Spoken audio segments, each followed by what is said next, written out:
Imagine this. Every time you fill up your gas tank, every time you swipe your card at the grocery store, every time you buy a new phone, you're paying a hidden cost silently fueled by a battle raging halfway across the world. It's not just inflation. It's not just supply chain issues. It's the invisible hand of the US-China trade war squeezing your wallet tighter every single day. And the worst part? Most Americans don't even realize it. Today, we're diving deep into how this escalating tension between two superpowers is quietly bleeding into your daily life, making you poorer, making life harder, and reshaping the future of America itself. It started subtly back in 2018. Tariffs here, sanctions there. What seemed like political chess moves quickly snowballed into something far greater. It wasn't just about steel or soybeans. It became about technology, power, and who would dominate the 21st century. At first, many Americans thought, good, it's about time we stood up to China. Politicians promised the tariffs would bring manufacturing jobs back home. They said we'd level the playing field. But fast forward to today, and what's actually happening? Walk into any Walmart. Look at the price of everyday goods, appliances, clothes, electronics. Prices have soared. And no, it's not just because of inflation. When the US imposed heavy tariffs on Chinese goods, China retaliated, sparking a tit-for-tat escalation. American companies paying higher import taxes didn't eat those costs. They passed them on to you, the consumer. That $500 washing machine? Now it's $650. That $800 iPhone? Now it's over $1,000. Bit by bit, your paycheck buys you less. Your savings shrink faster. And the dream of getting ahead feels more and more out of reach. But the story runs deeper. American farmers, once booming with exports to China, suddenly found themselves shut out. Billions of dollars in soybeans, corn, and pork sat rotting as China sourced its food from South America instead. To soften the blow, the US government issued billions in farm subsidies, your tax dollars at work. So not only are you paying more at the store, you're also funding bailout packages to industries caught in the crossfire. It's a lose-lose situation, dressed up as economic patriotism. Meanwhile, in the tech world, the war took a darker turn. Companies like Huawei and TikTok became battlegrounds. Fears of espionage led to bans, restrictions, and a global race for technological dominance. The US ramped up efforts to decouple supply chains, pushing chip manufacturers like Taiwan's TSMC to invest billions in Arizona plants. Sounds good on paper, right? But building a semiconductor factory isn't like opening a coffee shop. It takes years and billions of dollars. And until then, we're stuck with shortages, higher prices, and constant vulnerability.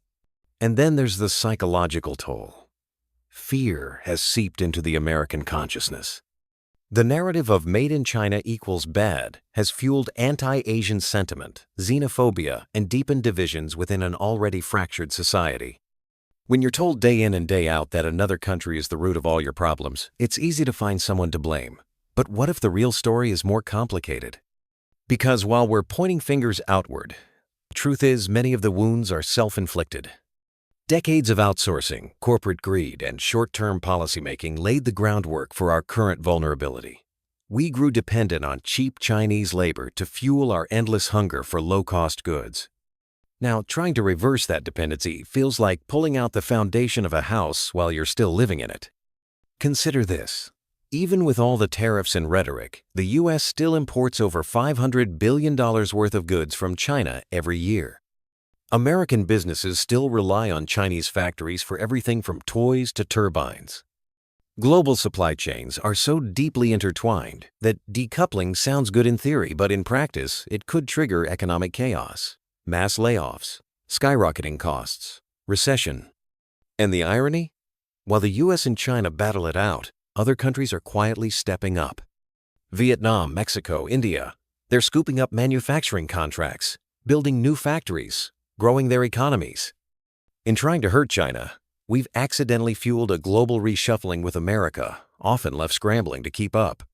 Now, some may argue, this is necessary pain. It's a sacrifice for long-term independence. And sure, strategic autonomy sounds great, but at what cost? When working families can't afford groceries, when seniors are choosing between medicine and rent, When young people are drowning in debt with no hope of buying a home? This isn't just a political squabble. It's personal. It's in your kitchen, your closet, your future. Let's take a closer look at how different sectors have been ripped apart by this trade war. First, agriculture. China was once America's largest buyer of soybeans. When tariffs hit, that market evaporated almost overnight. Thousands of farms went bankrupt. Small towns hollowed out. Suicides among farmers spiked. No one talks about that on the news. But in rural America, it's a grim reality. Second, manufacturing. Tariffs made raw materials like steel and aluminum more expensive. So American factories, the very ones we wanted to protect, saw costs rise dramatically. Some managed to survive by raising prices.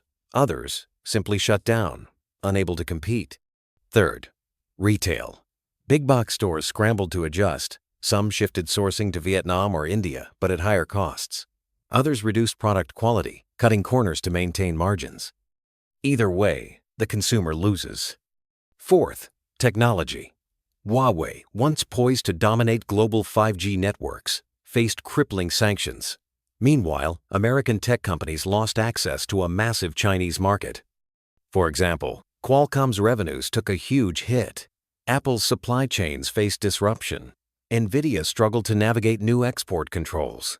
Innovation slowed as both sides turned inward. Finally, finance. Chinese investment in the U.S. plummeted.